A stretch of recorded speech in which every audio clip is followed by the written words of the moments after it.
Thank you all for coming and joining online. We'll start the session with Jai Radha Madhava and then read from the Bhagavad Gita.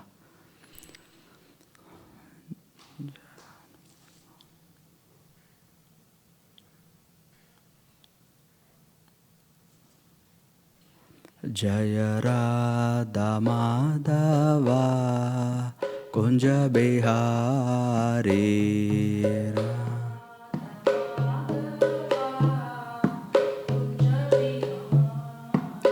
Jai Jai Radha Madhava Kunja Bihari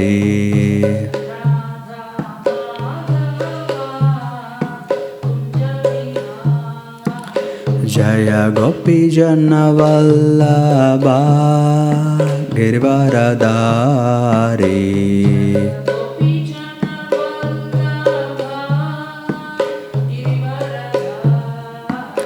Jaya Gopi Jana Vallabha Girvaradari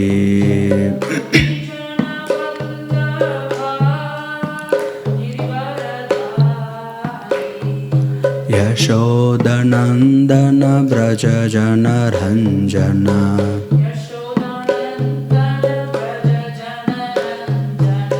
Yashodanandana Braja Jana Ranjana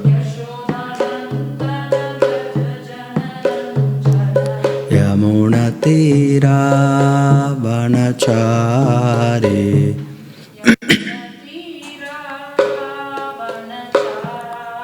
Yamuna Tira Vanachari Yamuna Tira Vanachari Jai Jai Radha Madhava Kunja Bihari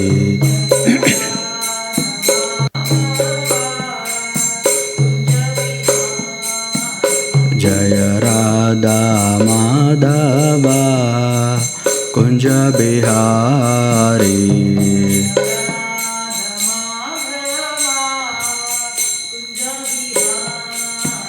Jaya Gopi Jana Vallabha Girvaradari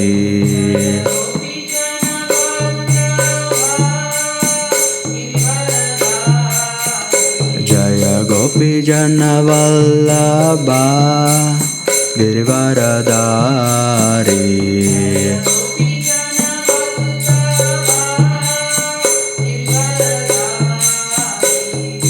Yashodanandana Braja Jana Ranjana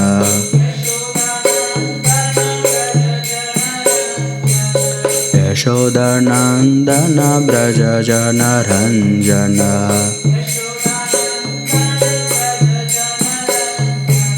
Yamuna Tira Vanachari Yamuna Tira Vanachari Yamuna Tira Vanachari Tira Vanachari Jai Jai Radha Madhava Kunja Bihari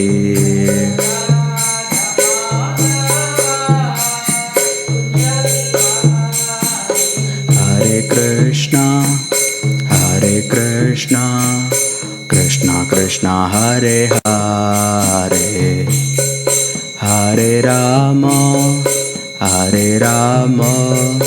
Rama Rama Hare Hare Hare Krishna Krishna Krishna Hare Hare Hare Rama Rama Rama Hare Hare Hare Krishna Krishna Krishna Hare Hare Hare Rama Rama Rama Hare Hare Hare Krishna Krishna Krishna Hare Hare Hare Rama Rama Rama Hare Hare Hare Krishna Krishna Krishna Hare Hare Hare Rama Rama Rama Hare Hare Hare Krishna Krishna Krishna Hare Hare Hare Rama Rama Rama Hare Hare Hare Krishna Krishna Krishna Hare Hare Hare Rama Rama Rama Hare Hare Hare Krishna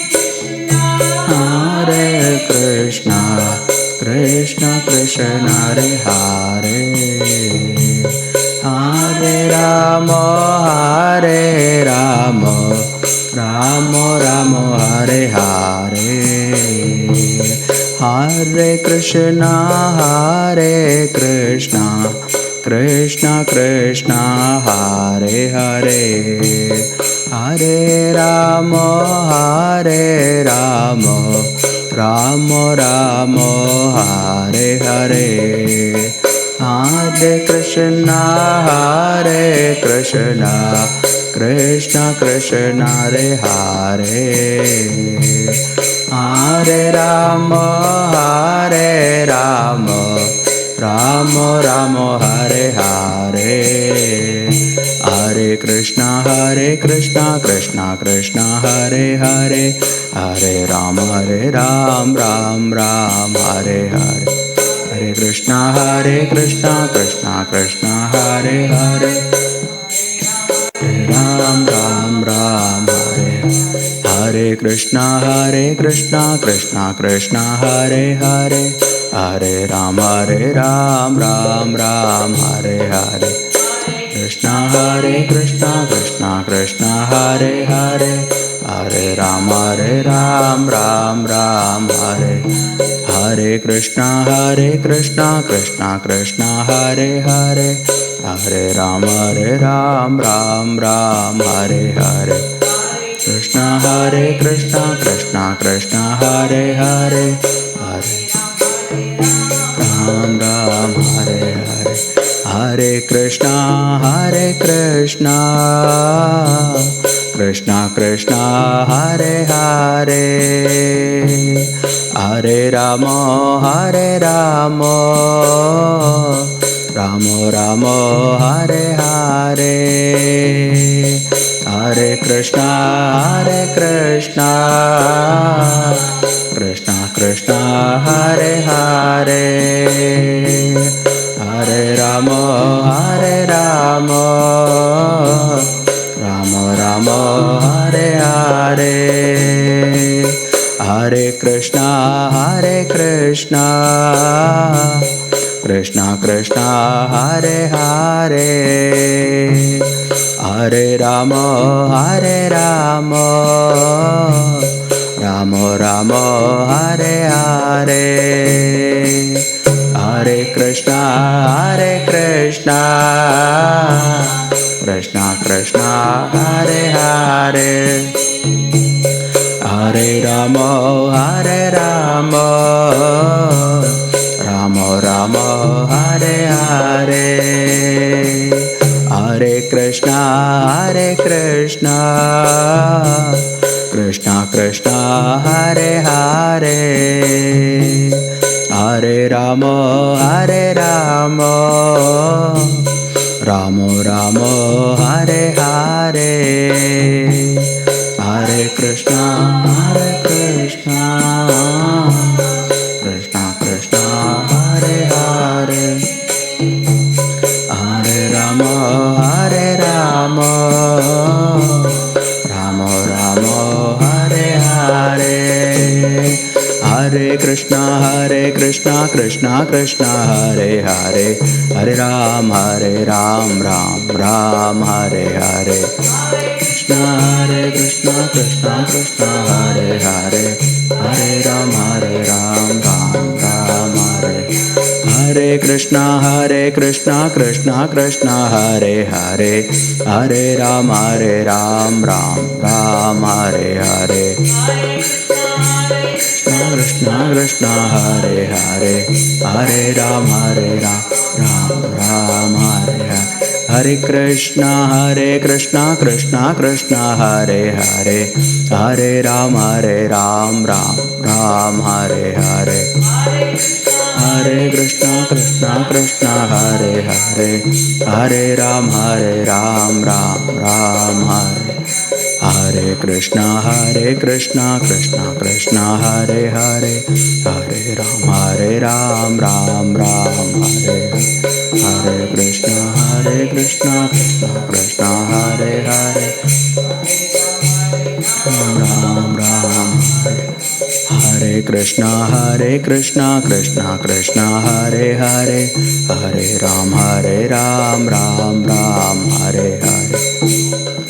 Hare Krishna Hare Hare, Hare Ram Ram. Jai Jai Radha Madhava Kunja Bihari, Radha Madhava Kunja Bihari. Jai Jai Radha Madhava Kunja Bihari, Madhava Kunja Bihari. Jaya Radha Madan Mohan Radha Madan Mohan Radhe, Radha Madan Mohan Radha Madan Mohan Radhe. Jai Jai Radha Madan Mohan Radha Madan Mohan Radhe, Radha Madan Mohan Radha Madan Mohan Radhe. Jaya Mahaprabhu Jaya Mahaprabhu Jaya Mahaprabhu Jaya Mahaprabhu, Mahaprabhu Jaya Mahaprabhu Jaya Jaya Mahaprabhu. Jaya Gauranitai Jaya Gauranitai Jaya Gauranitai Jaya Gauranitai, Gauranitai Jaya Gauranitai Jaya Gauranitai Jaya Gauranitai. Jaya Lakshmi Narasingha Jaya Lakshmi Narasingha Jaya Lakshmi Narasingha Jaya Lakshmi Narasingha,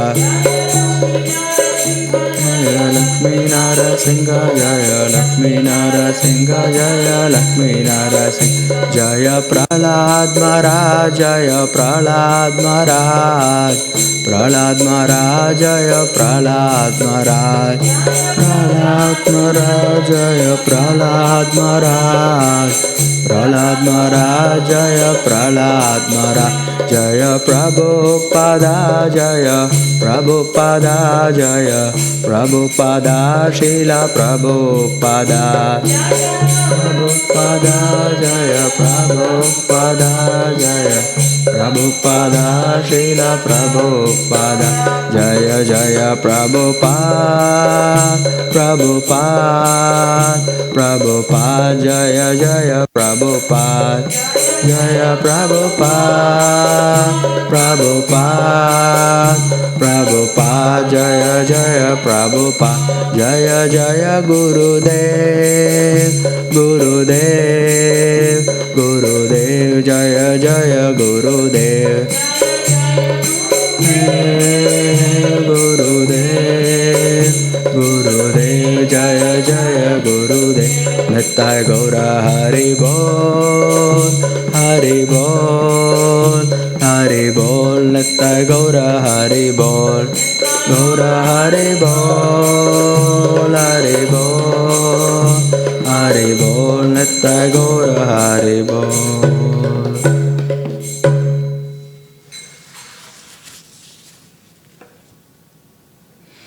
जय ओम विष्णुपाद परमहंस नित्यलीला प्रविष्ट परिविराजकाचार्य अष्टोत्तर शत श्री श्रीमद अभयचनारविंद भक्तिवेदांत स्वामी शील प्रभुपाद की जय। ISKCON founder आचार्य शील प्रभुपाद की जय। अनंत कोटि वैष्णव वृंद की जय। नामाचार्य शील ठाकुर हरिदास की जय।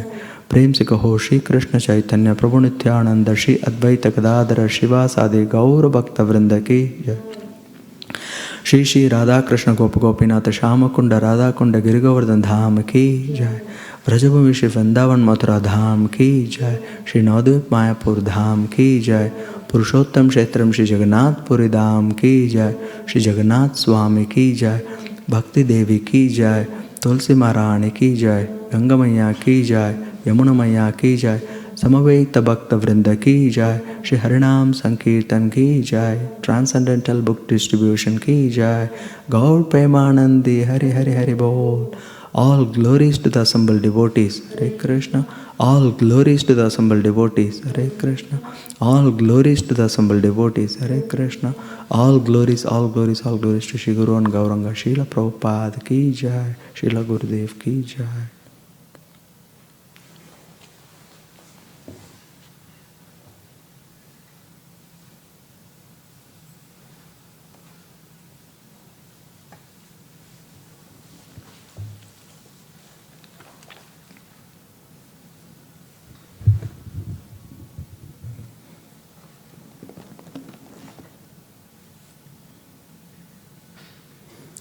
Hare Krishna, we'll have a class on Srimad Bhagavad Gita.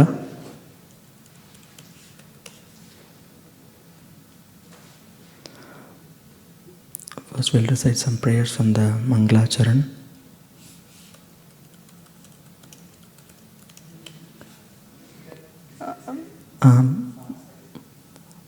Sorry?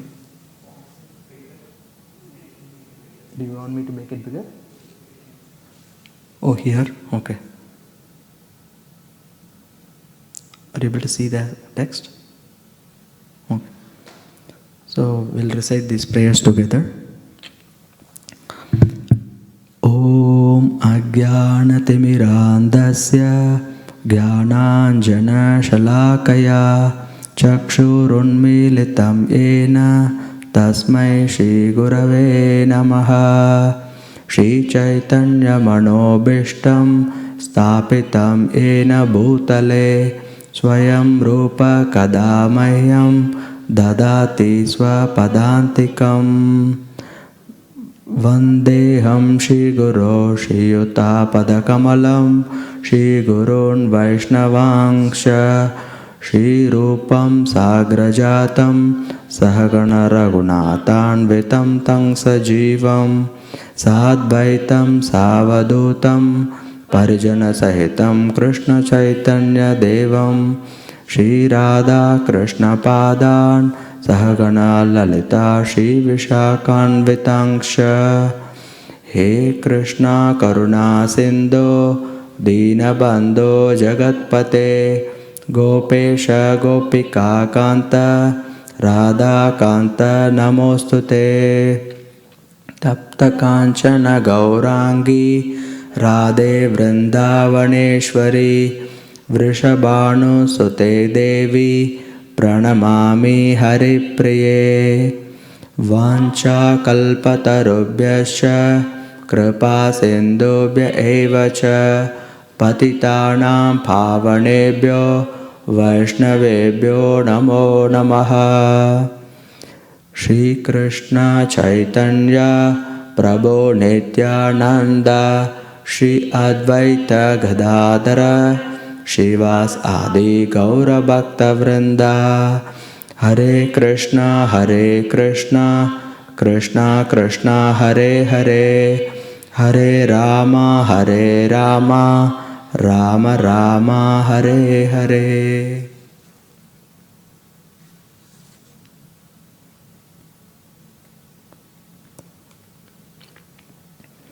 Today we'll read from Srimad Bhagavad Gita, chapter 3, text 27. So we'll first recite the verse in call and response fashion. Prakrite kriyamanani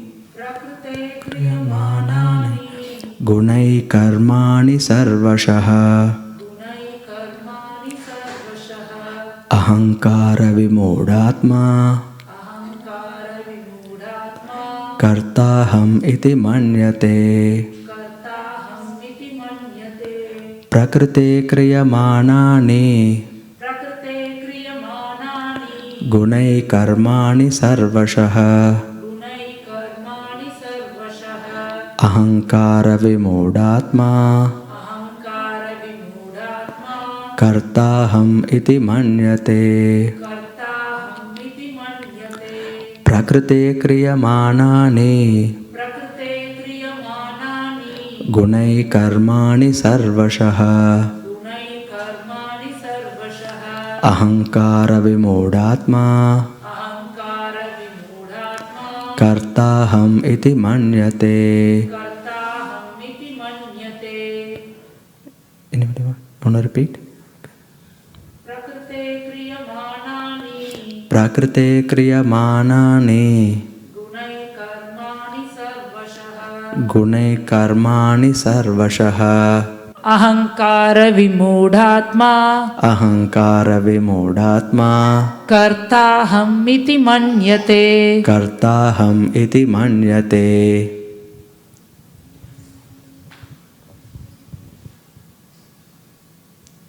Prakrite kriyamanani. Prakrite kriyamanani. Gunai karmani sarvasaha. Gunai karmani sarvashah. Ahankara vimodhatma. Ahankara vimodhatma. Kartaham iti manyate. Kartaham iti manyate. You want to try? Sorry? Okay. So we'll read the word-to-word translation. Prakrite of material nature. Kriyamanani. Being done.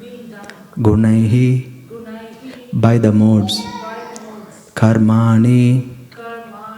Activities. Sarvashaha. All kinds of. Ahankara vimuda. Bewildered by false ego. Atma. The spirit soul.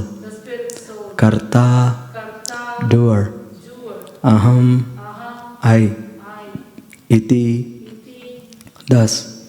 Manyate. He thinks. Translation and purport by His Divine Grace A.C. Bhaktivedanta Swami Srila Prabhupada. Srila Prabhupada ki jai. Are you able to see? Maybe I'll increase the font a little bit. The spirit soul, bewildered by the influence of false ego, thinks himself the doer of activities that are in actuality carried out by the three modes of material nature. Please repeat. The spirit soul, bewildered by the influence of false ego, thinks himself the doer of activities that are in actuality carried out by the three modes of material nature. Purport. Victoria Mataji, you want to read the purport? Two persons, one in Krishna consciousness and the other in material consciousness, working on the same level, may appear to be working on the same platform, but there is a wide gulf of difference in their respective positions. The person in material consciousness is convinced by false ego that he is the doer of everything. He does not know that the mechanism of the body is produced by material nature, which works under the supervision of the Supreme Lord. The materialistic person has no knowledge that ultimately he is under the control of Krishna. The person in false ego takes all credit for doing everything independently, and that is the symptom of his nescience. He does not know that this gross and subtle body is the creation of the material nature, under the order of the Supreme Personality of Godhead, and as such his bodily and mental activities should be engaged in the service of Krishna, in Krishna consciousness. The ignorant man forgets that the Supreme Personality of Godhead is known as Hrishikesha, or the master of the senses of the material body, for due to this long misuse of the senses in sense gratification, he is factually bewildered by the false ego, which makes him forget his eternal relationship with Krishna. Okay, thank you. The translation once again. The spirit soul, bewildered by the influence of false ego, thinks himself the doer of activities that are in actuality carried out by the three modes of material nature. Namo Vishnupadaya Krishna Prashtaya Bhutale Shrimate Bhaktivedanta Swamine Namane Namaste Saraswate Gauravani Pracharane Nirvasesha Shunivadi Paschadya Deshatarane.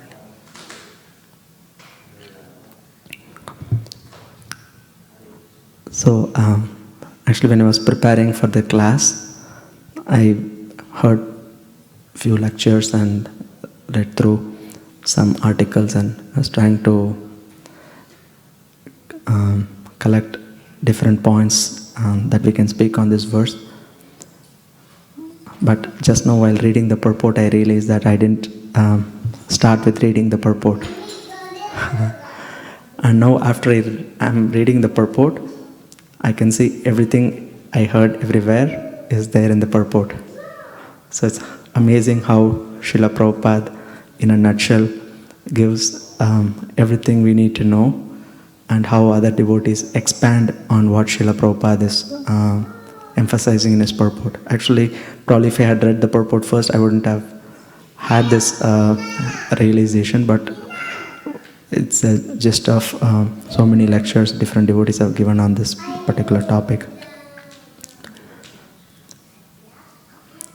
So this chapter of the Bhagavad Gita is termed as Karma Yoga, and this verse comes in the part where Krishna is describing how a devotee should deal with persons who don't have knowledge of Krishna.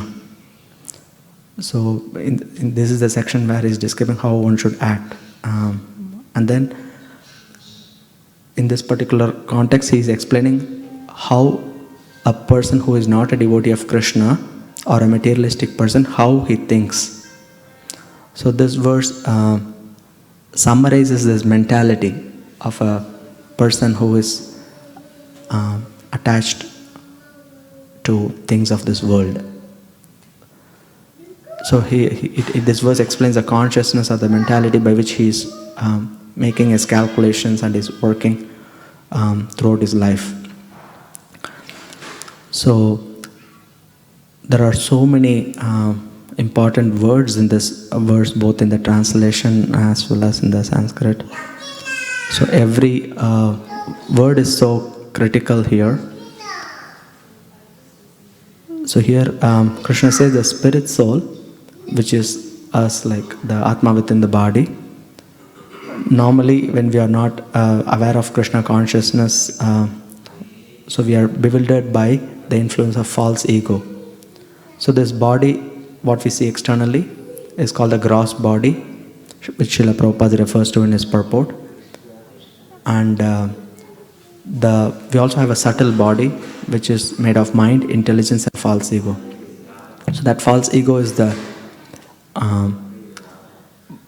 interface between the subtle, the soul and the subtle body. The first misidentification happens from the point of false ego. And because of that influence, the spirit soul thinks himself as a doer of activities. But those activities are actually performed by the material nature, in particular in the three modes of material nature. The three modes of material nature are Sattva Guna, Rajoguna, and Tamoguna. So those are different modes by which nature operates. And all the effects we see are produced by this arrangement by the Supreme Lord. But because the spirit soul doesn't have this knowledge, out of ignorance, being bewildered by the false ego, he thinks himself to be the doer of activities. And because he's the doer of activities, he also expects to enjoy the results of the activities. But the results are not always what we want. So because of that, there is suffering. When the good results come, we are happy. When the expected results don't come, we are sad or in distress. And then that causes so much suffering for living beings in general. So here Krishna is explaining how such a person thinks. And the problem here is basically the false ego, because of which we are having this misconception of who we are, who God is, what this world is, what is our relationship with God, what is our relationship with other people, what is the relationship with this world. Basically, we are acting without any knowledge of these things. So this is, in this verse, actually Krishna is, the words he is using is like called Vimudhatma. It's like Ahankara Vimudhatma, bewildered by false ego. It's like so foolish, he's saying, like you're acting in such a foolish manner, thinking yourself to be the doer of all activities. So one question that may arise here is, if I am doing something, am I not doing it then? Let's say you are cooking a meal and it comes out great. Aren't you the cook? Isn't it? That's the normal consciousness, right? I cooked. Yes.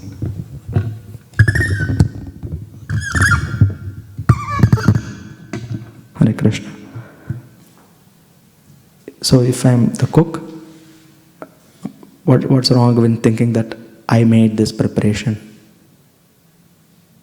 Any suggestions?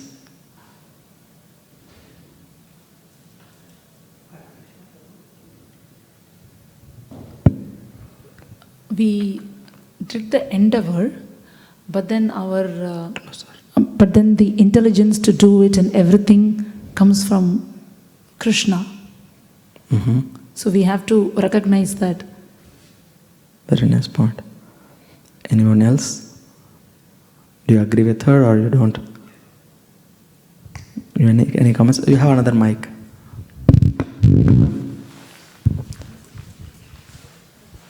You can, it's an interactive sessions. You can feel free to ask questions or.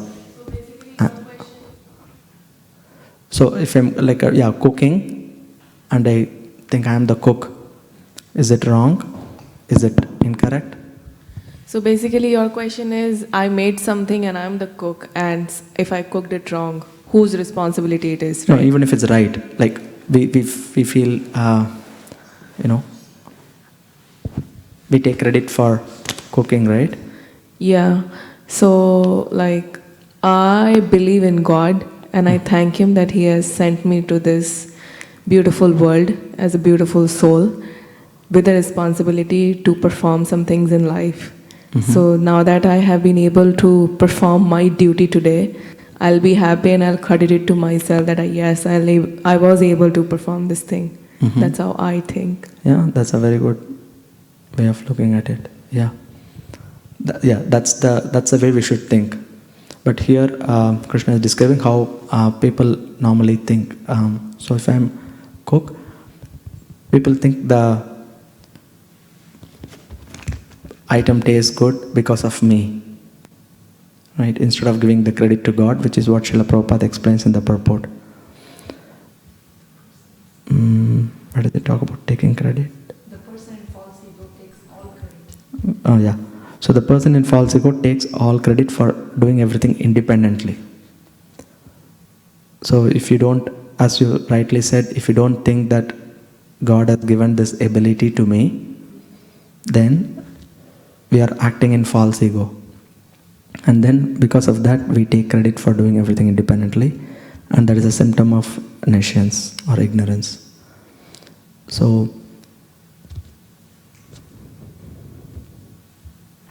Actually, we have seen that sometimes people give credit or put the responsibility on God if things don't go well. right. That's more natural than like giving credit to God when things went well. Right. That's a very puzzling thing, right? So are we responsible or is God responsible for the outcome? So, like, I'm very young, I'm just in my early 20s, and whenever things go, yeah, I thank God every day for whatever He has given me, but definitely when things go wrong, I tend to question Him that, why me? So, I used to go to these meditation classes in Delhi while I was living in India, and they taught me that you have been given this difficult time to make you more mature and help you face what you're going to face in the future. So never ask why me. Do you ask when things happen the right way? Do you ask why me? No, you don't. So in the difficult times too, you don't have to ask why me. Yeah, very good point. Yeah, so that's why this is the main cause of ignorance of the conditioned soul. They don't know what is their role, they don't know what is God's role, and they don't know what is nature's role. So in this verse, Krishna is referring to this ignorance. When you don't know the interaction between these three parties, you don't know whom to give credit to and you don't know whom to give blame to, and we get bewildered. So that's the thing. So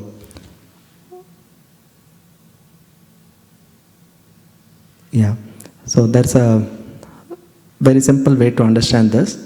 So basically the Atma or the person that's acting, actually they are desiring to do something, and then Krishna as a Paramatma in the heart sanctions the desire. He either fulfills or vetoes that desire. And if Krishna fulfills that desire, it's like he is giving permission, and then material nature acts according to Krishna's sanction. And if Krishna doesn't do the sanction, then the material nature doesn't cooperate with the living entity's desire. So even if we desire something, it doesn't happen. So that's the simplest way of explaining these three roles. So the Atma or the soul, the Jiva that desires, and then Krishna sanctions, and material nature fulfills. It's like when you go to some website and order some product. So you just do a click of a button, that's all you do. And then in a few days the parcel appears at your door front. So you can say, I ordered this item, right? But can you take credit for all the things that went from your click to the parcel on your doorstep? No, because there are so many logistic systems, there's so much software, there's so much transactions and credit card, and so many processing is involved. So you cannot take credit for that as if you brought everything. So people understand that, right? So similarly, that applies to everything we do. As simple as even lifting the hand. We don't normally act in that consciousness. We think, I lifted my hand, right? We don't see God's involvement there. But actually, even to lift a hand, there are so many factors required, right? Can you name some? Let's say if I want to lift my hand, what all is involved in that process?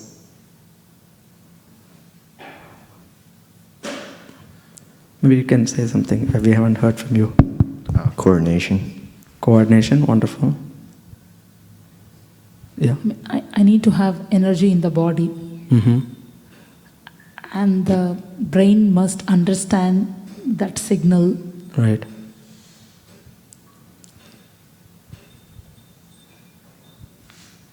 Yeah, so that's at one level, and then there are deeper levels of how this coordination between different parties happen according to the transaction. For example, if somebody has a paralysis, they also desire to lift their hand, but they can't, right? So that doesn't make sense. I also desire and they also desire. Why is the difference?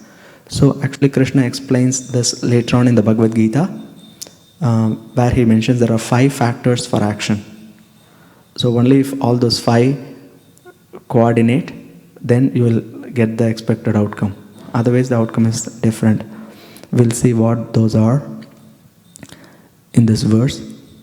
This is from the 18th chapter, verse 13. Krishna says, O mighty armed Arjuna, according to the Vedanta, there are 5 causes for the accomplishment of all action. Now learn of these from me. So the next verse he actually gives the actual 5 items. Krishna says, Adhishtanam tata karta, karanam cha pratak vidam, vividascha pratak cheshta, daivam chaivatra panchamam. You can see the same word karta here. So translation, the place of action, the body, the performer, the various senses, the many different kinds of endeavor, and ultimately the super soul. These are the 5 factors of action. So, do you want to read the purport? The word Adhishtanam refers to the body. The soul within the body is reacting to bring about the results of activity and is therefore known as Karata. The doer, the soul, is the knower, and the doer is stated in the Surti Esahi Dasta Sarva is also it is also confirmed in the Vedanta Surta by the verses Juno Tavi Eva and Kartas Sarasvat. Is that right? That's fine. Go ahead. The instruments of action are the senses, and by the senses the soul acts in various ways. For each and every action there is a different endeavor, but all one's activities depend on the will of the Super Soul, who is seated within the heart as a friend. The Supreme Lord is the super cause. Under these circumstances, he who is acting in Krishna consciousness under the direction of Super Souls situated within the heart is naturally not bounded by any activity. Those in complete Krishna consciousness are not unlimitedly responsible for their actions. Everything is dependent on the Supreme Will and the Super Soul, the Supreme Personality of Godhead. So you can see there are these 5 actions, 5 factors of action, and the most important of them is the Super Soul or the Paramatma in the heart. We call the God in the heart or Lord in the heart. So that's the technical name for that particular aspect of God is called Paramatma. The individual soul is called Atma, and the Super Soul is called Paramatma. Para means supreme. And that same Paramatma is there in everyone's heart. So he knows everyone's desire, and he knows what they deserve, and he fulfills the order accordingly. Just like you click and then website, what if you don't have money in your credit card? The order doesn't go through. Just because you clicked, you cannot expect the product to arrive at your doorstep. There are other factors. So like that, every living being, the role that we play is actually we are desiring to do the action. That's the only thing we do.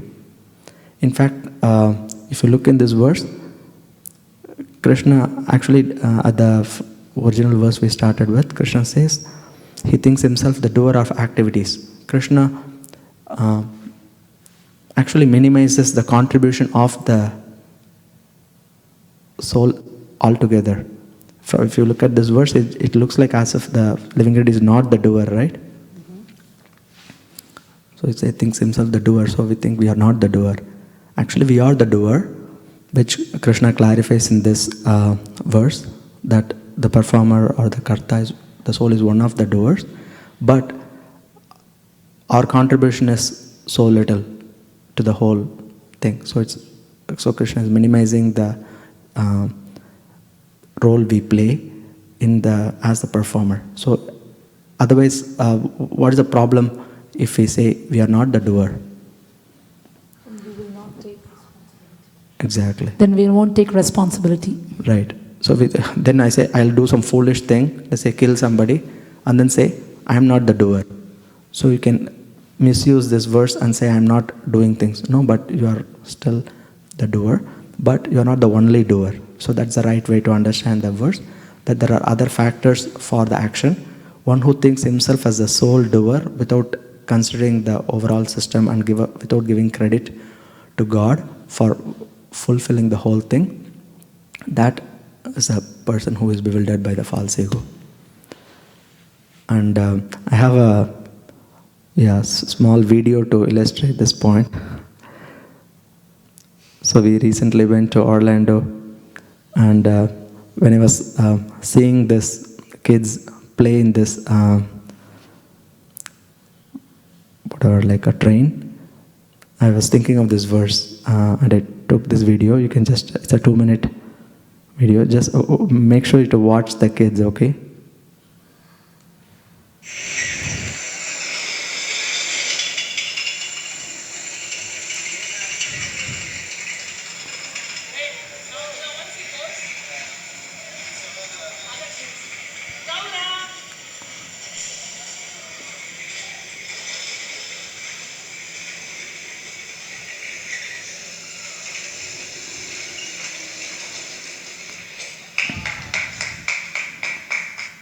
So who drove the train?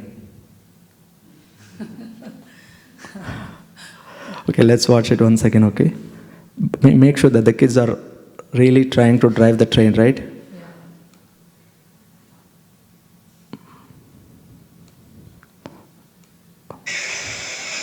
See how...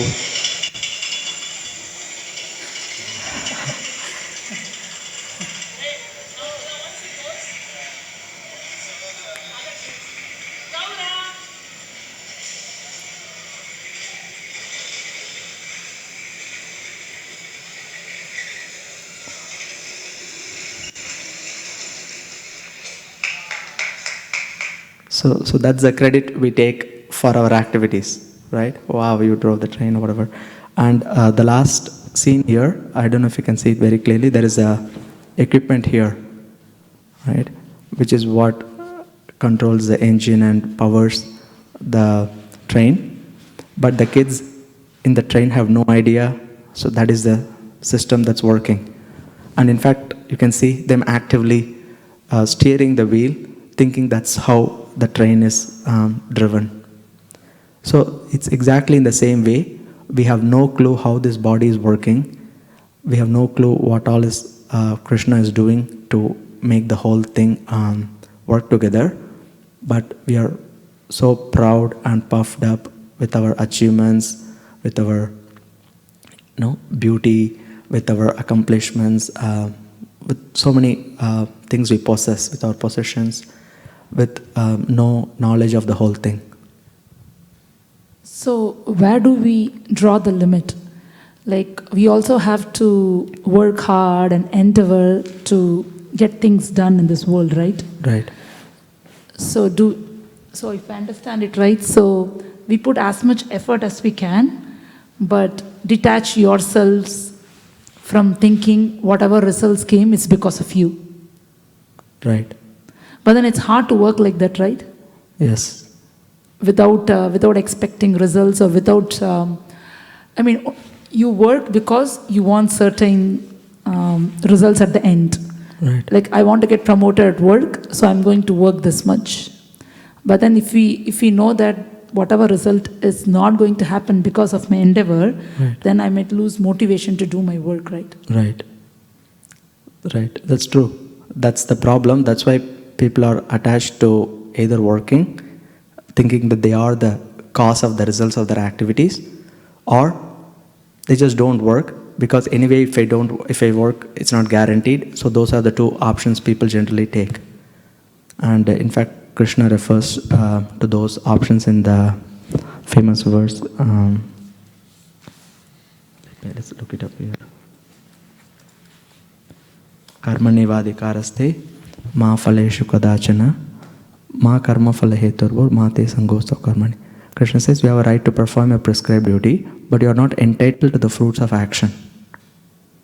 So if you are thinking by me doing this, I'm going to get the actions, that's not guaranteed. You still have to do your part, but the results are not guaranteed. Never consider yourself the cause of the results of your activities. The same point we are discussing here. Because the cause is, your effort alone is not the complete cause of the results of your activities. Yes, that is a part, but it is not the whole. And because of that you think, oh, since my effort is not directly causing the results, why should I work? Krishna says, never be attached to not doing your duty also. So the way to understand this, there's a simple example. Let's say there is a, in olden times they use granary. Do you know what granary is? Do you know? Granary is like a kind of structure where they put grains and store grains. They pour grains from the top and then remove grains from the bottom as and when it's required, so that it's the grains don't go bad. That's like a structure they use. Let's say you put some grains, good grains, and then you keep taking some good grains, and then you think, actually, anyway I'm getting good grains, why don't you put some bad grains on top? So you do it, and then you still get good grains. Wow, this is great.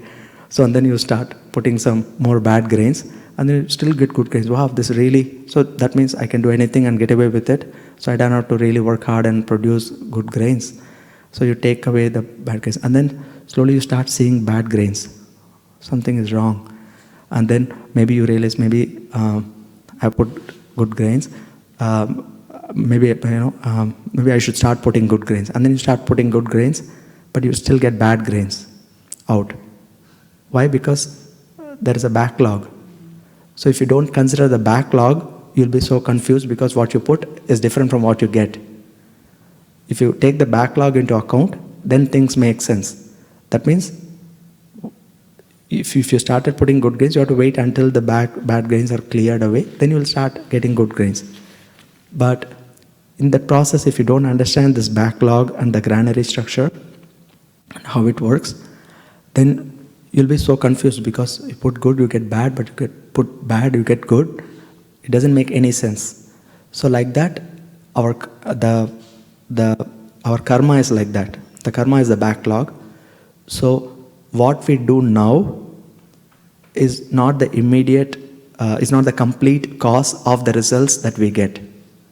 So the results that we get is what we do now plus what happened in the past. It's a function of both. So that means a person that is intelligent or has knowledge of the Bhagavad Gita, he understands this backlog. So what is the best way to clear the backlog? Don't commit any more mistakes or sinful activities. So that is the way you keep doing the right thing, irrespective of what you get. Does it make sense? Because that's what would you advise to the person putting the granary? Yes, you will get bad grains for some time, but keep putting good grains. Eventually, you will start getting good grains.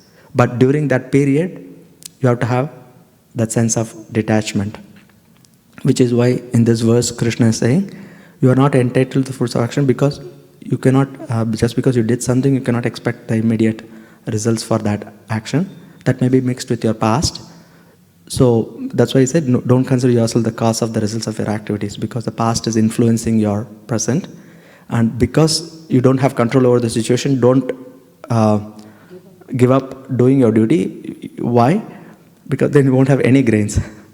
In other words, you will, if you in order to get what you want, you need to keep contributing more proper actions. So that's the essential message, which is what Karma Yoga is all about. So that's why Krishna is saying here, you have a right to perform your prescribed duty. Keep doing it.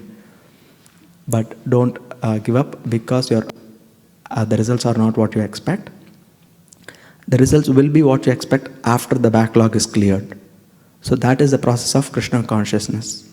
So Krishna consciousness means we understand who we are, who God is, what nature is, how they all function, and then we understand we have forgotten all this relationship, and then we have been acting independently, without knowledge of this. So we are having some backlog, and by chanting the Hare Krishna Mahamantra, particularly Hare Krishna, Krishna Krishna, Hare Hare, Hare Rama, Rama Rama, Hare Hare, we are clearing the backlog. And then Krishna helps us in the form of a spiritual master who takes away the bad reactions that we have, and then tries to help us by removing the backlog quickly, and then help us make further progress. And then once the knowledge is there, then we actually stop performing sinful activities. Then for such a person, they can expect the action, the results to be proportional to their actions in the long run. And even for such people, Krishna may give them tests just to show the rest of the world how my devotee is acting, irrespective of what the outcome is. So sometimes even for pure devotees, Krishna subjects them to so many calamities. So in fact, that's one of the prayers of Queen Kunti, where she prays, please give me more calamities, because the more calamities I have in my life, the more I think of you. The more I think of you, the more I'm getting purified. So in other words, pure devotees, they don't, they're not under this illusion of who is contributing to what. They perfectly know what their role is. They perfectly know everything's happening according to Krishna's supreme will. And then they know what their duty is. And then they keep doing the right thing no matter what. So when we are in that consciousness, that itself is liberation. To be able to act always for Krishna, according to Krishna's will, knowing that that will bring me all the things that I need in life. Yes? I have a question. I got SMS. My dear disciple Govinda Caran, I'm watching your class on Mayapur TV. It is a very nice class. I am very proud of you. A question for you. How does one know that the super soul Krishna is pleased with our actions or our activities? Thank you. So, yeah, thank you, Srila Gurudev. So, as I was mentioning earlier, we accept a spiritual master, and when the spiritual master is pleased, then we know that Krishna is pleased. In fact, the very same thing happened to me last time when I was giving a class on Wednesday.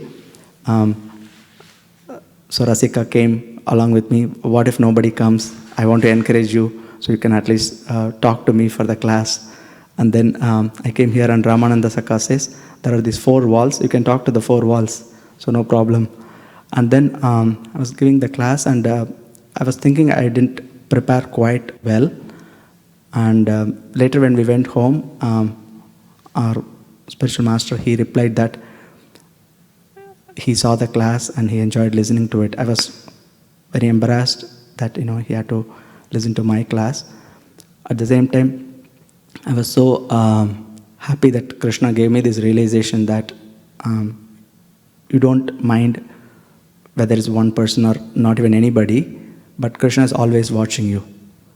So we may think, okay, there are only 2-3 people or 4-5 people, or there is nobody, but it doesn't matter, because when you do it for Krishna's pleasure, then Krishna arranges such that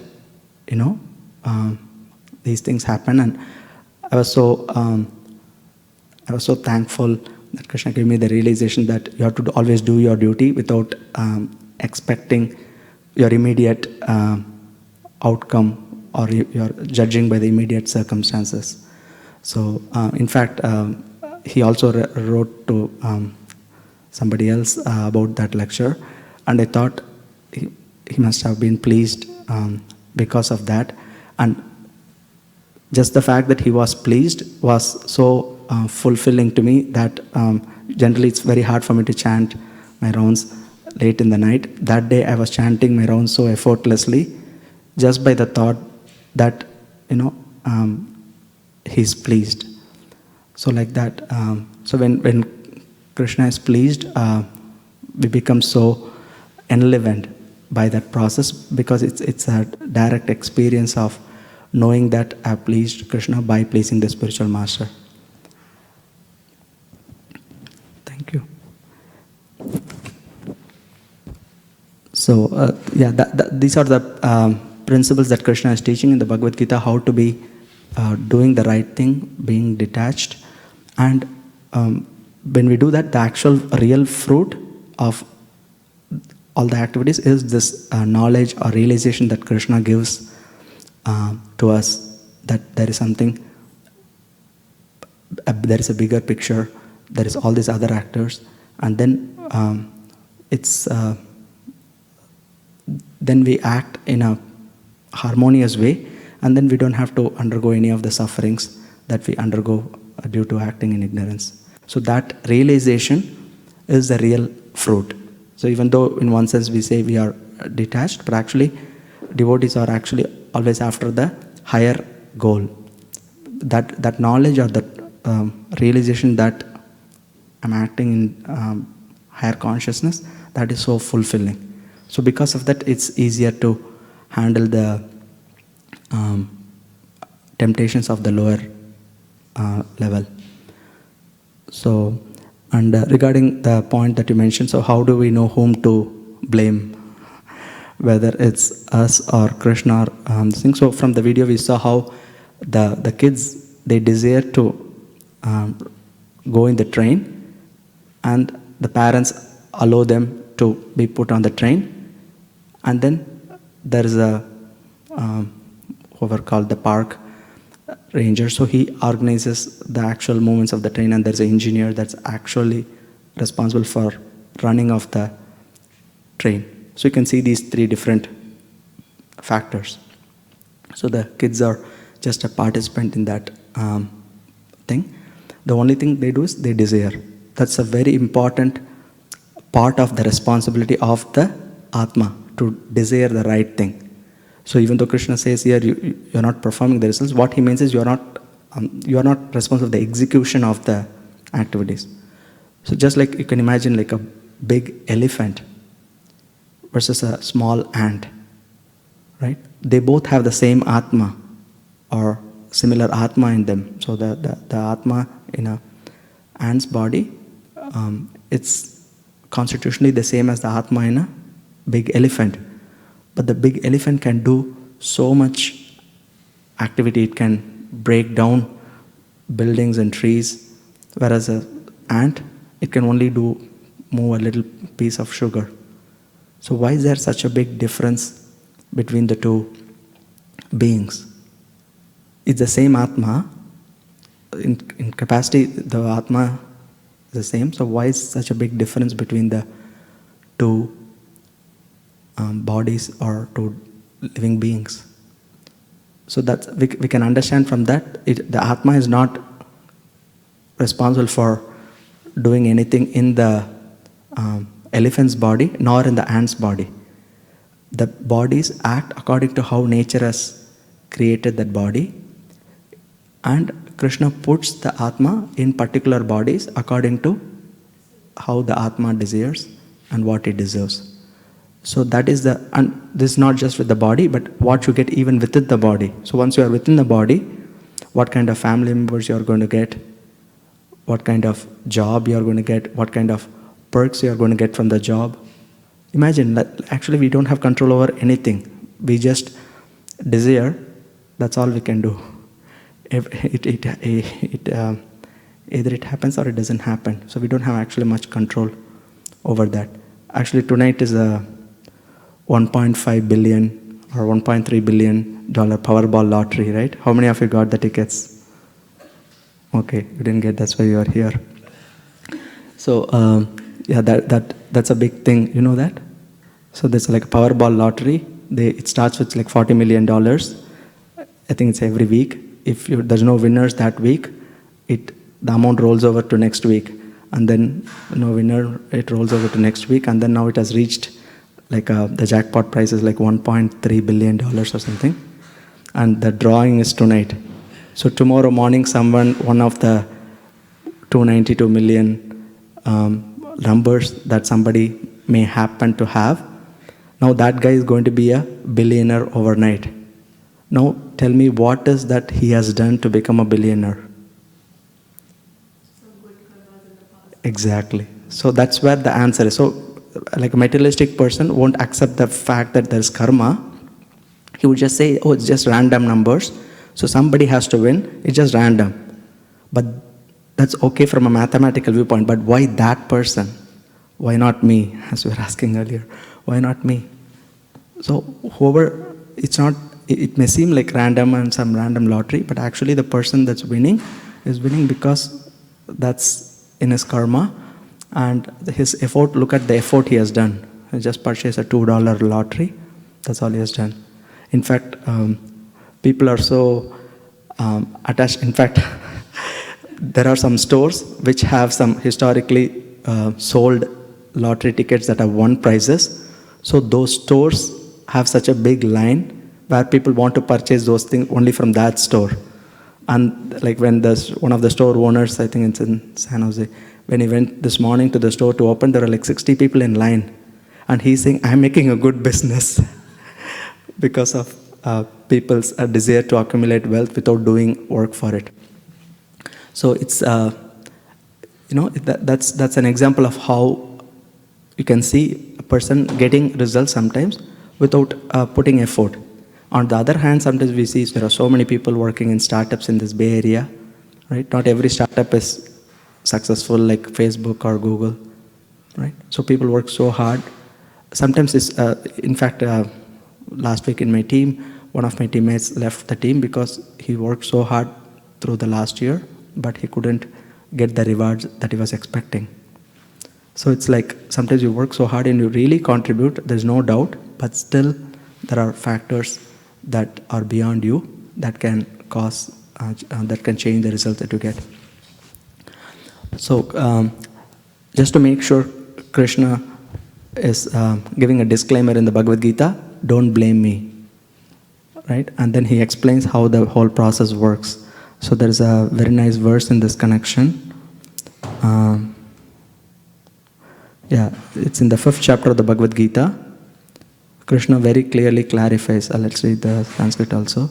Na datte kasyachit papam najaiva sukrutam vibhuho agyane navritam jnanam tena muhyanti jantavaha.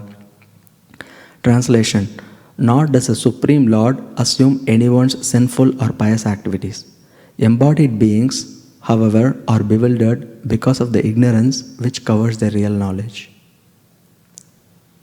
So here Krishna says, I am not responsible for anybody's good or bad outcome.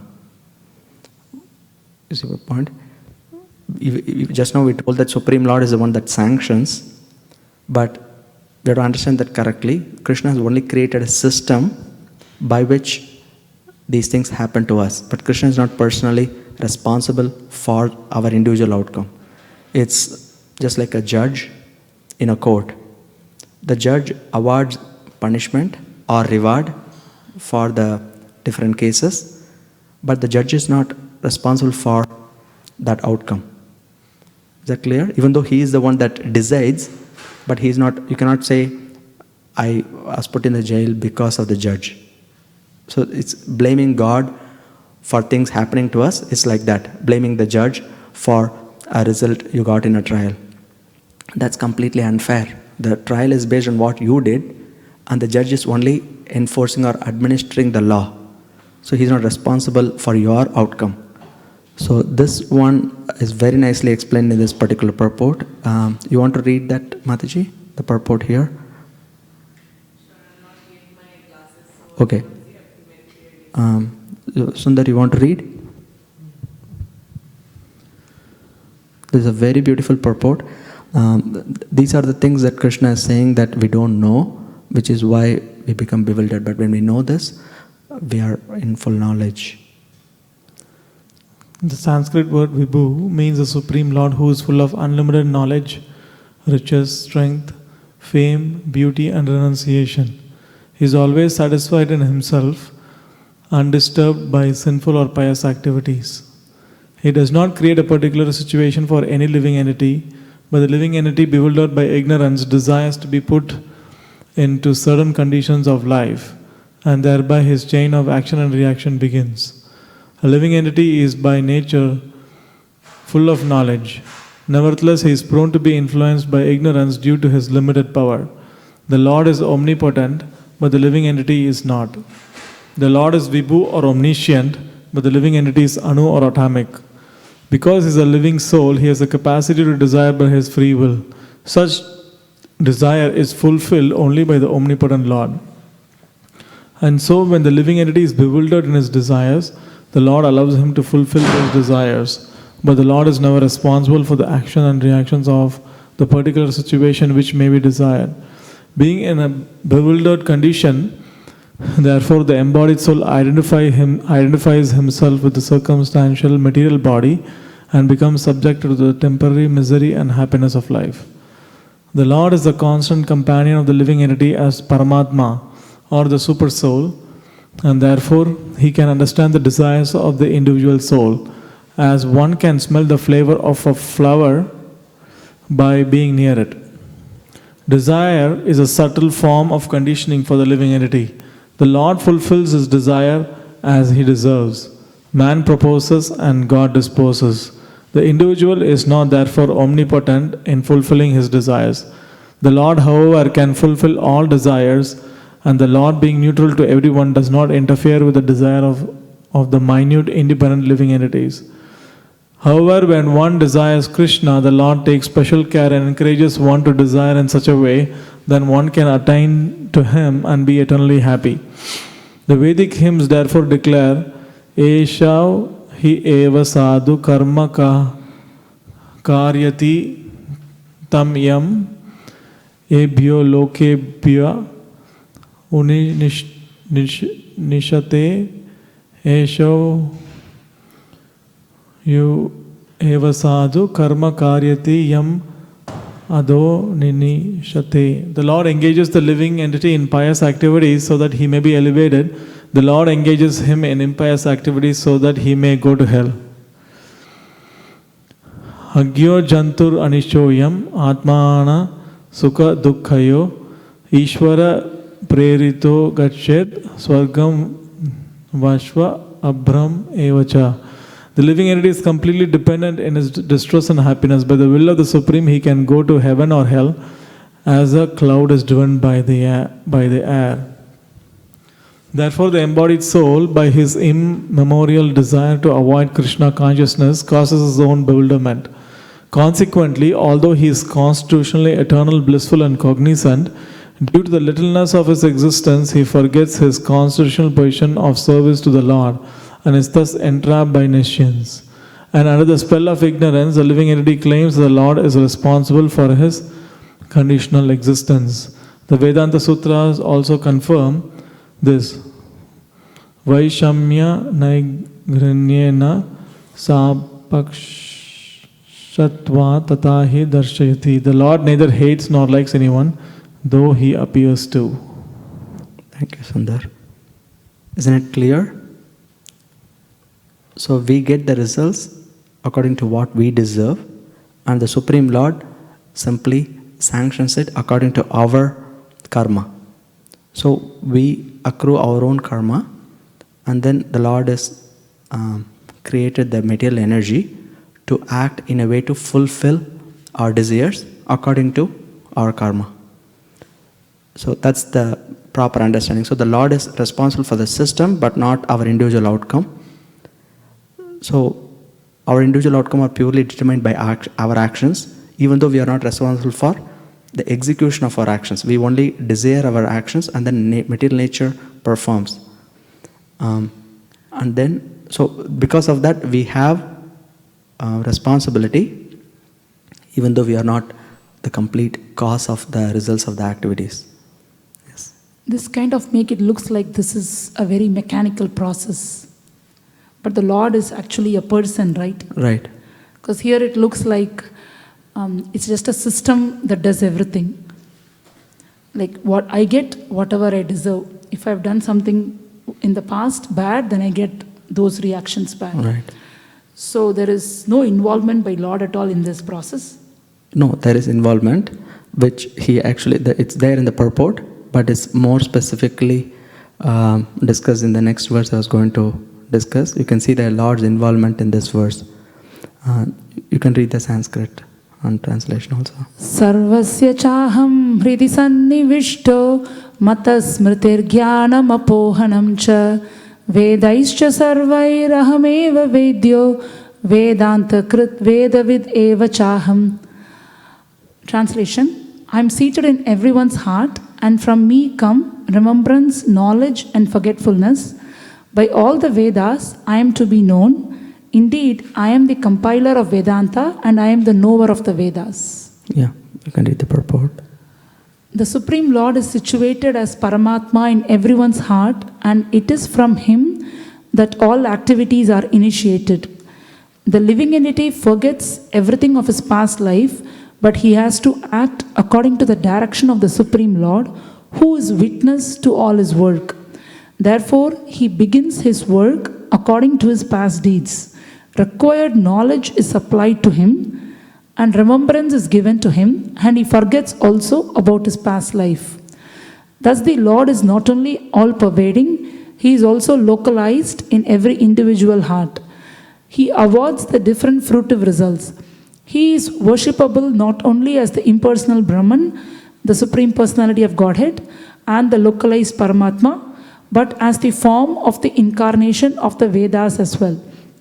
The Vedas give the right direction to people so that they can properly mold their lives and come back to Godhead, back to home. The Vedas offer knowledge of the Supreme Personality of Godhead, Krishna, and Krishna in his incarnation as Vyasadeva is the compiler of the Vedanta Sutra.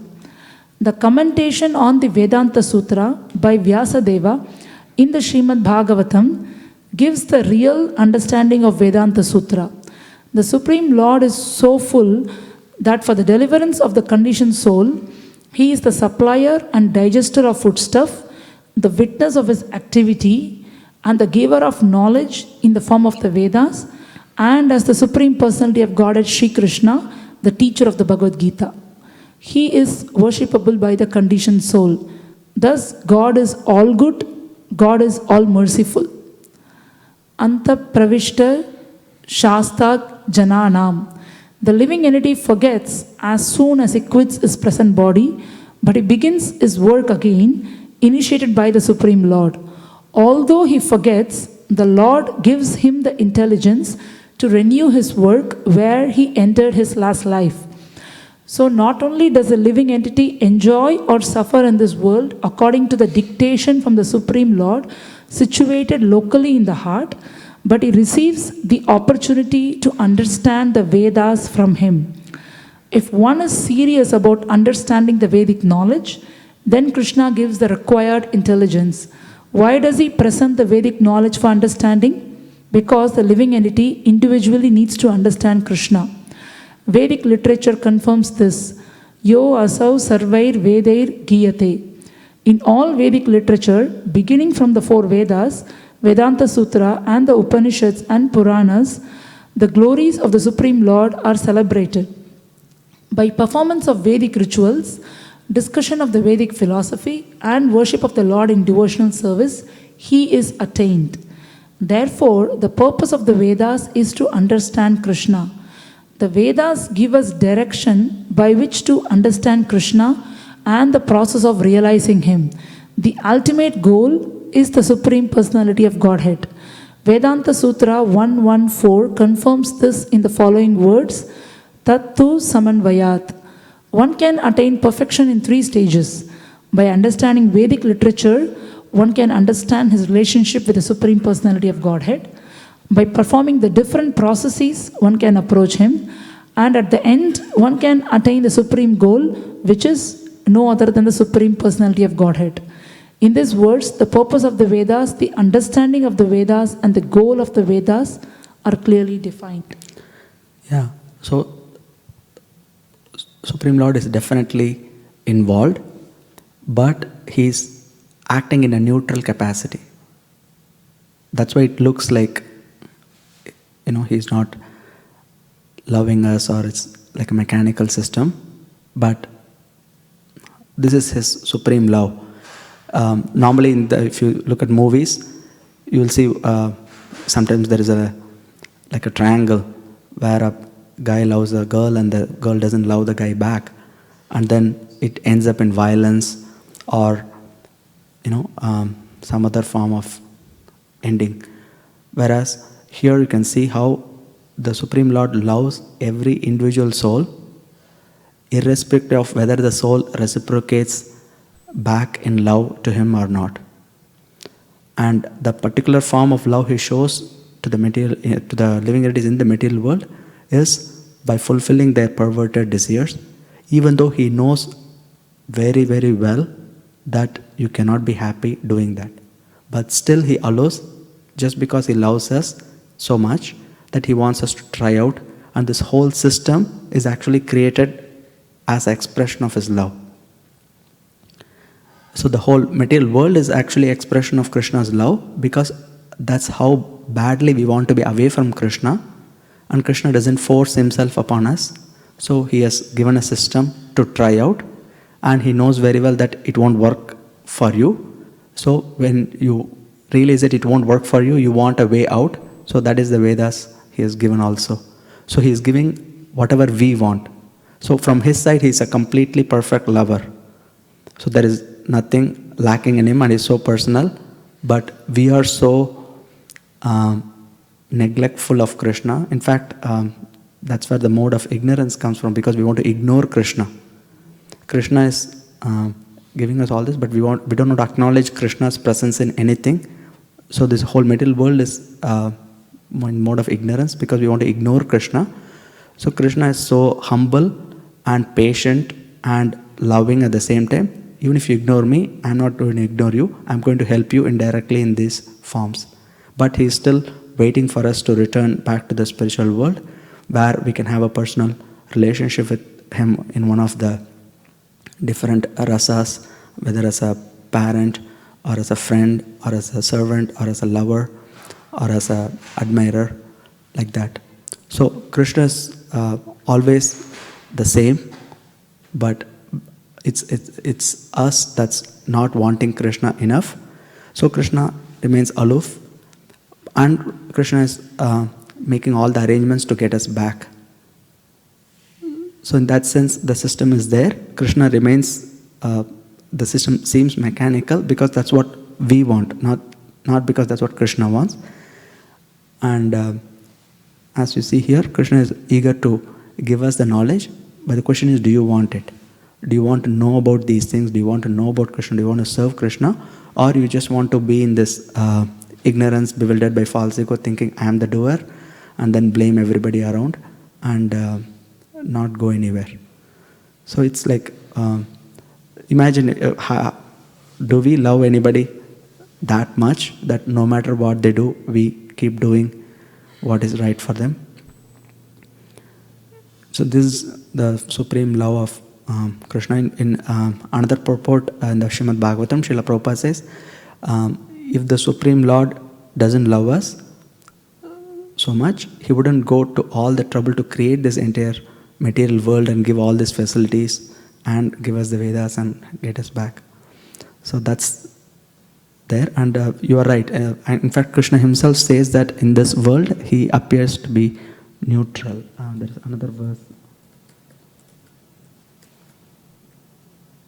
9, I think.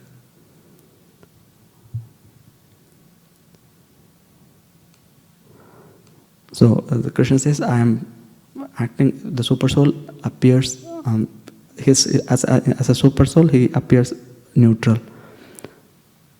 So he says, I am ever detached from all these material activities, seated as a neutral.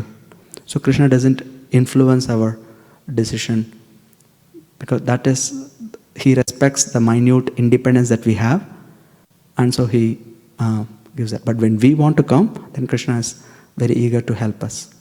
So the understanding of all these verses is that it's all in the ball is in our court.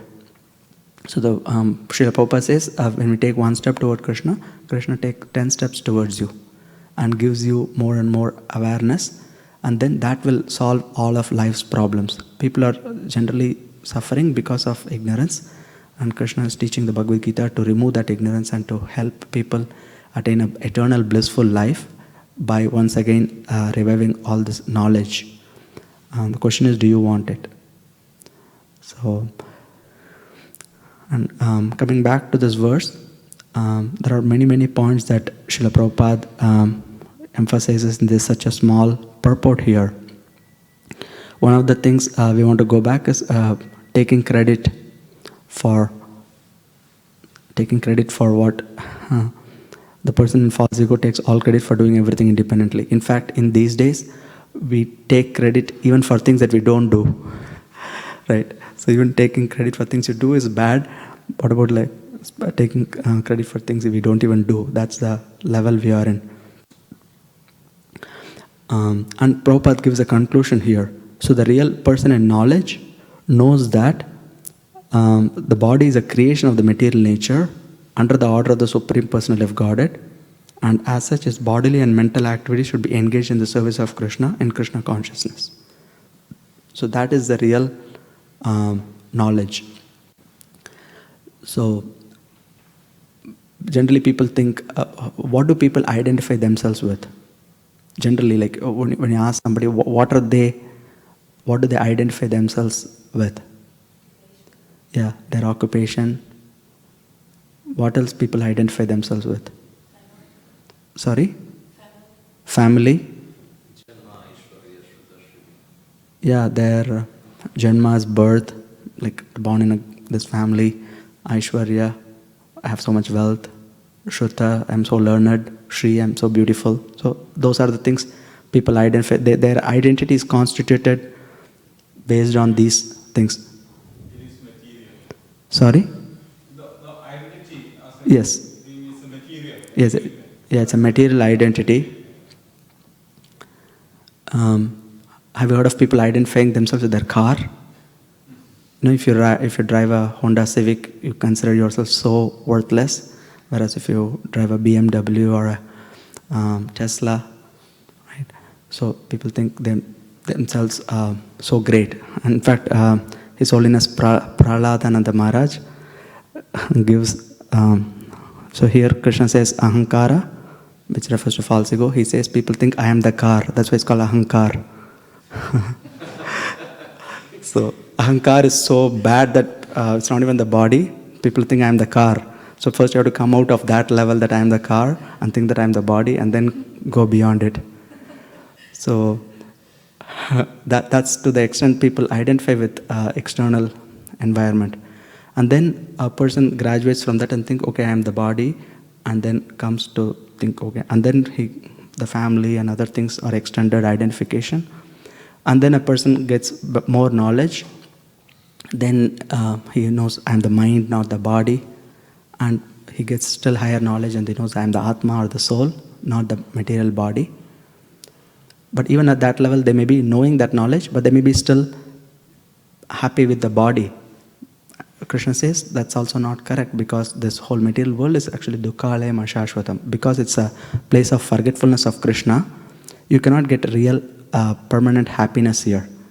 So a person knowing that level, he tries to do spiritual activities and not be on that bodily level. But at the same time, his spiritual knowledge or his spiritual understanding of Atma may not be complete, and he may be thinking, I am Atma and that's it. So there are many philosophers, in fact they constitute probably the majority, that they think Aham Brahmasmi, I am spirit soul, or I am Atma, and that's it. They don't go beyond that level. Whereas the proper knowledge is to know that it's not just it's not just the fact that I'm an Atma or spirit soul, but what is the purpose of my existence? Right. So exactly. So Jiva Swarup Hoy Krishna Nitidas. That is the identification that Sri Chaitanya Mahaprabhu has given to us.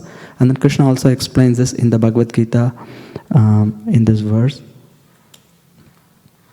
Mamaivangsho jiva loke jiva bhuta sanatanaha manashashtani indriyani prakriti sthane karshati. So this is the knowledge of who we are in relationship to God. Krishna says The living entities in this conditioned world are my eternal fragmental parts.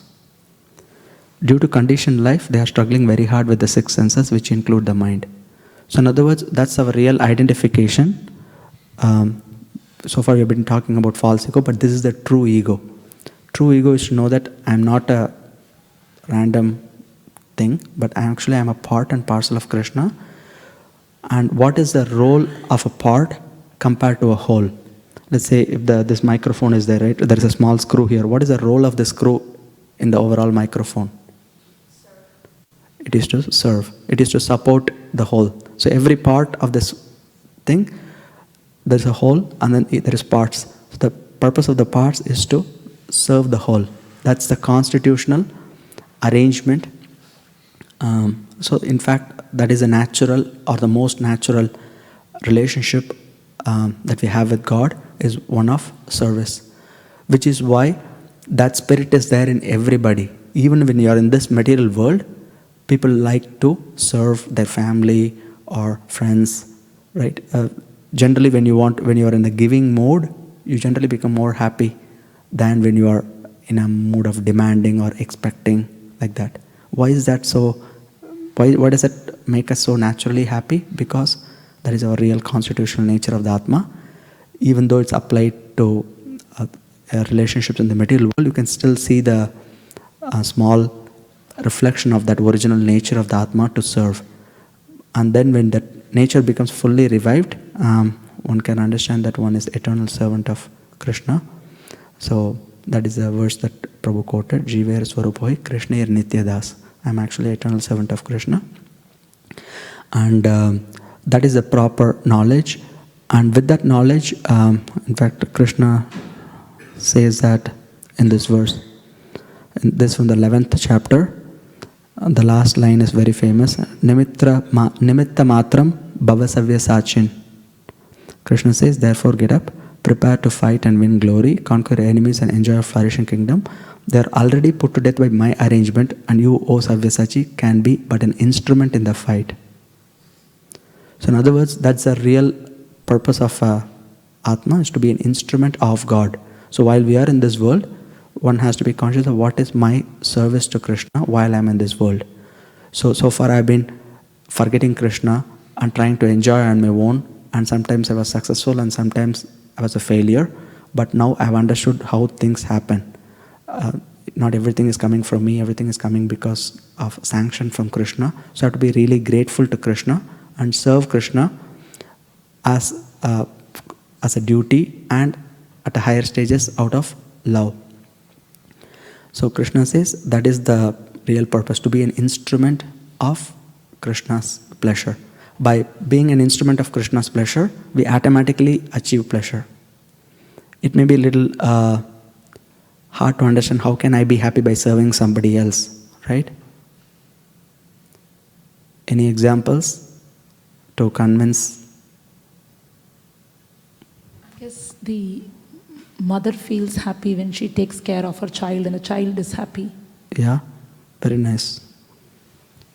Right? That's the most purest relationship in this world. A mother, even though she's serving the child, she's so happy doing that. Because when that relationship is pure without expectation, you can get happiness by serving others. So like that, the spiritual relationship, everybody is in a mood of giving. So everybody is happy. And even though here, technically, the Lord is supreme and we are minute, when it comes to enjoyment, the living entities and the Lord, they enjoy equally. So it's not that because the jiva is small, it enjoys less. It's not like that. Just like the child and parent, the parent may be a CEO of a company, but the child may be a newborn, 1 year old, but it doesn't matter, the child receives the same enjoyment as a parent in that relationship. So the highest perfection is to act as an instrument of Krishna and do all our activities in that consciousness. That is called Krishna consciousness. Prabhu, go ahead. No, I was thinking about becoming an instrument, and the ISKCON Silicon Valley is the very known for that. It's been said, make a habit of preaching. Make your habit as a preaching. So I can see that in ISKCON Silicon Valley, all the devotees are totally surrendered in such a way they have become an instrument in distributing books for Krishna. Okay, so that's actually the right thing what Krishna is looking for. That means more you preach, Yare teko tare kaho Krishna Upadesh. That's what Chaitanya Mahaprabhu is telling. So if you become that instruments, why not? Krishna will be with you always. Wonderful. Yeah, very nice. Wonderful point. Yeah, Sundar, you want to add something? Okay. Yeah. Yes. You can use the mic. Yes, please. I have a hard time to Hare Krishna. To you, that point you said, Krishna is neutral. That is understandable. But when we are understanding systematically how the jivas and paramatmas existing, when you are really seeing it as not just as knowledge, when you are practicing as realization, it's not neutral. It's very active in the nature. You look around in here, not only the humans, all the living beings, and that functionings. And just a small example, the trees, they giving to the oxygen to us. So that is the way we are staying. That systematically, when you're understanding that this is very active, it's not neutral. Right. What are the desire you have, it is fulfilling. It's based upon your mode. You are asking for a big house or BMW. It may become in that way, but the Krishna is very active, very alive. So it's not neutral in that sense. Right. Yes, that's very true too. That's how a devotee sees. Devotee doesn't see only the principles, but he sees the person behind the principles. So Krishna himself says in the 6th chapter, verse 30, we can read that.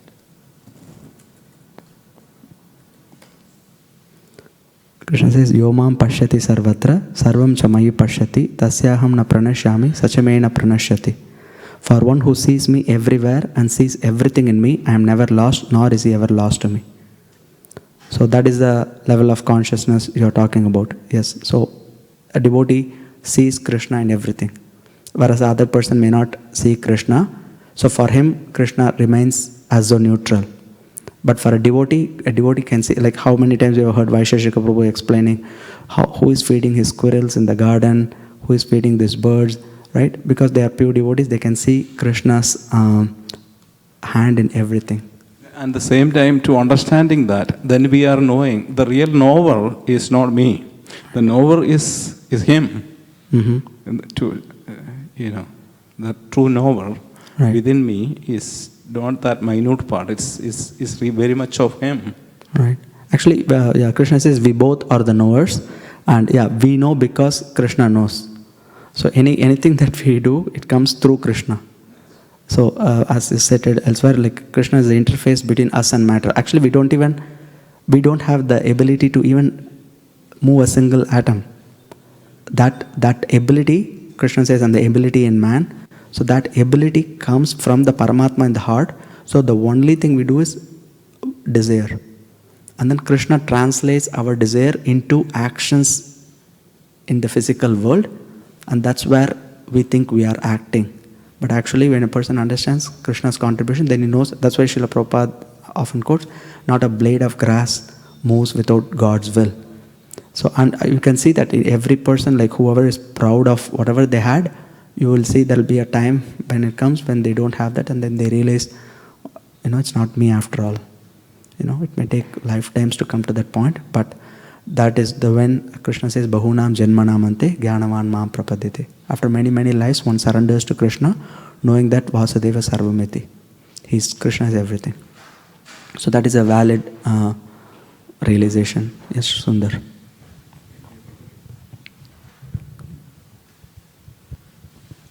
I was just thinking about the pastime from Srimad Bhagavatam where Arjuna actually goes through recollecting. Yeah, actually I have it here too. That's one of my favorite things, and probably I've been quoting it in every lecture I've been giving. This is, you want to read that? Well, let's read those verses. It's so sweet.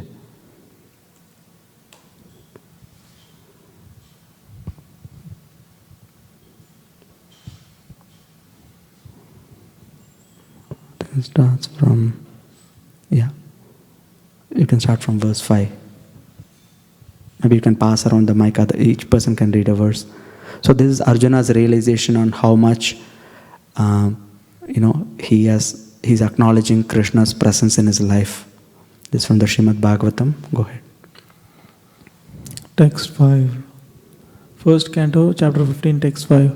Arjuna said, O king, the Supreme Personality of Godhead Hari, who treated me exactly like an intimate friend, has left me alone. Thus my astounding power, which astonished even the demigods, is no longer with me.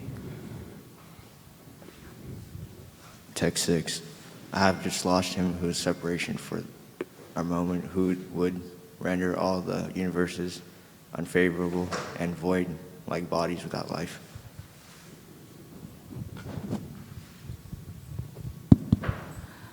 Text 7. Only by his merciful strength was I able to vanquish all the lusty princes assembled at the palace of King Drupada for the selection of the bridegroom. With my bow and arrow, I could pierce the fish target and thereby gain the hand of Draupadi. Text 8. Because he was near me, it was possible for me to conquer with great dexterity the powerful king of heaven, Indradev, along with his demigod associates, and thus enabled the fire god to devastate the Khandava forest. And only by his grace was the demon named Maya saved from the blazing Khandava forest, and thus we could build our assembly house of wonderful architectural workmanship, where all the princes assembled during the performance of Rajasuya Yajna and paid you tributes.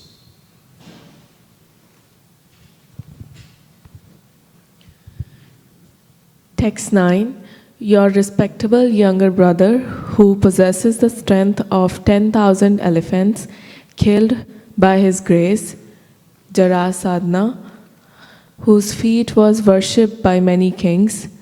These kings had been brought for sacrifice in Jarasadna's Mahabhairava Yagya, but they were thus released. Later they paid tribute to your majesty. Text 10. It was he only who loosened the hair of all the wives of the miscreants who dared open the cluster of your queen's hair, which had been nicely dressed and sanctified for the great Rajasuya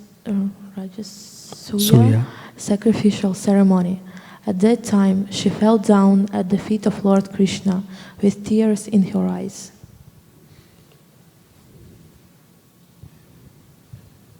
During our exile of Durvasa Muni, who eats with his 10,000 disciples, intrigued with our enemies to put us in dangerous trouble. At that time, he, Lord Krishna, simply by accepting the remnants of food, saved us. By his accepting food thus, the assembly of Munis, while bathing in the river, felt sumptuously fed, and all the three worlds were also satisfied. It was by his influence only that in a fight I was able to astonish the personality of God, Lord Shiva, and his wife, the daughter of Mount Himalaya. Thus he, Lord Shiva, became pleased with me and awarded me with his own weapon. Other demigods also delivered their respective weapons to me, and in addition, I was able to reach the heavenly planets in this present body and was allowed a half-elevated seat.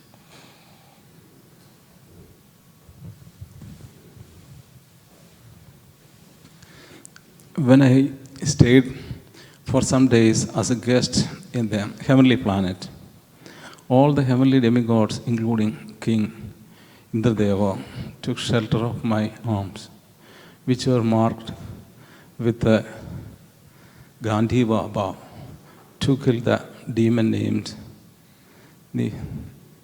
Nivartakavacha, right? Yes. Nivartakavacha.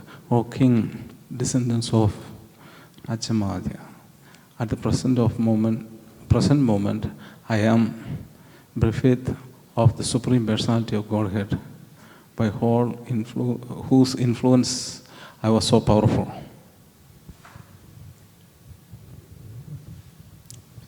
Text 15. 14. 14. The military strength of the Kauravas was like an ocean in which there dwelt many invincible existences, and thus it was insurmountable. But because of his friendship, I, seated on the chariot, was able to cross over it. And only by his grace was I able to regain the cows and also collect by force many helmets of the kings, which were bedecked with jewels that were sources of all brilliance. Yeah, you can pass around.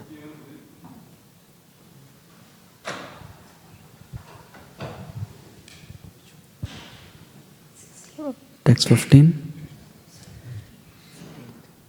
Text 15, yeah, the one on top.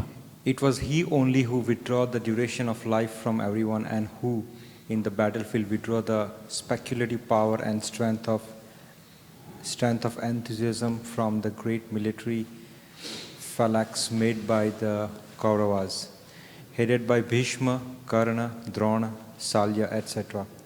Their arrangement was expert and more than adequate, but he, Lord Krishna, while going forward, did all this. The great general like Bhishma, Drona, Karma, Purishwara, Susharma, Shala, Jayadra, Jayadratha,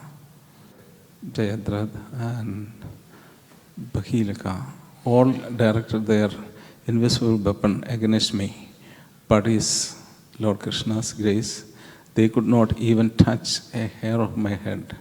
Similarly, Prahlad Maharaja, the supreme devotee of Narasimhadeva, was unaffected by the weapons of demons used against him.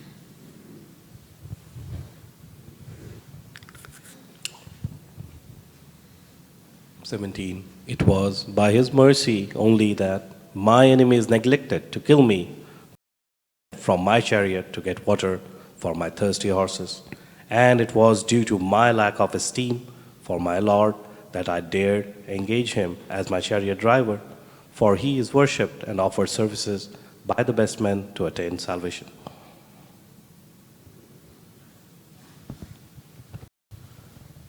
O king, his jokings and frank talks were pleasing and beautifully decorated with smiles.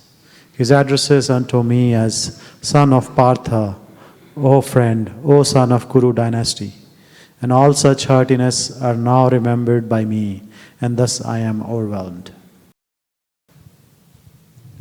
Text 19. Generally, both of us used to live together and sleep, sit, and loiter together. And at the time of advertising oneself for acts of chivalry, sometimes, if there were any irregularity, I used to reproach him by saying, "My friend, you are very truthful." Even in those hours when his value was minimized, he, being the Supreme Soul, used to tolerate all those utterings of mine, excusing me exactly as a true friend excuses his true friend, or a father excuses his son. Text 20.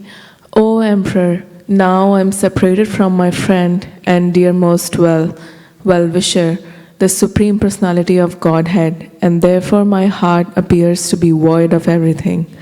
In his absence, I have been defeated by a number of infidel, coward men, where I was guarding the bodies of all the wives of Krishna.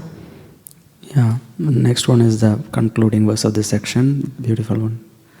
I have the very same Gandiva bow, the same arrows, the same chariot drawn by the same horses, and I use them as the same Arjuna, to whom all the kings offered their due respects.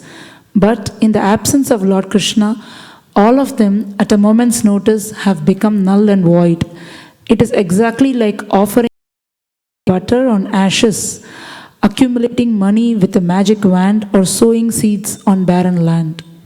So you can see this concluding verse where Arjuna says, I have the same bow, same arrows, I am the same person, same chariot, same horses even. But the difference is now Krishna is with, this is actually a particular pastime Krishna enacted to bring his wives back to the spiritual world after Krishna departed from this world.